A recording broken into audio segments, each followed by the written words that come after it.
সাতক্ষীরায় শুরু হয়েছে মৌসুমের সবচেয়ে প্রতীক্ষিত হিমসাগর আম সংগ্রহ ও বাজারজাতকরণ। সরকারি ক্যালেন্ডার অনুযায়ী আজ শুক্রবার থেকে বাজারে উঠতে শুরু করেছে এই জনপ্রিয় আম। আর প্রথম দিনেই জেলার সবচেয়ে বড় মোকাম সুলতানপুর বড় বাজারে দেখা গেছে উপচে পড়া ভিড়।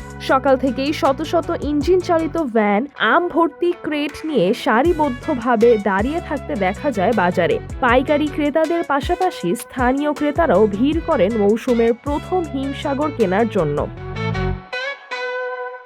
গাজীপুর থেকে আসা পাইকার লুৎফর রহমান বলেন, সাতক্ষীরার হিমসাগর আমের স্বাদ ও ঘ্রাণের কারণে ঢাকা সহ বিভিন্ন এলাকায় এর ব্যাপক চাহিদা রয়েছে। প্রথম দিনেই ভালো মানের আম পাওয়ায় তিনি বেশি পরিমাণে কিনেছেন বলে জানান।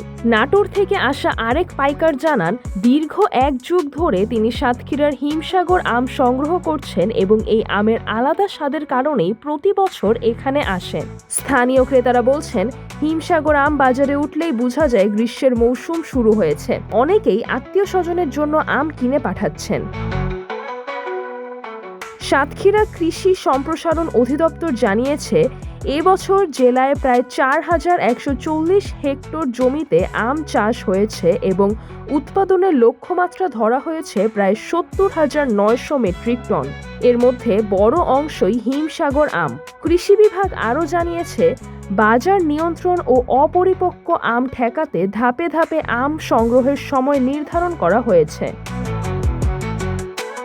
সিদরাতুল আভা, দৈনিক আওয়ার বাংলাদেশ।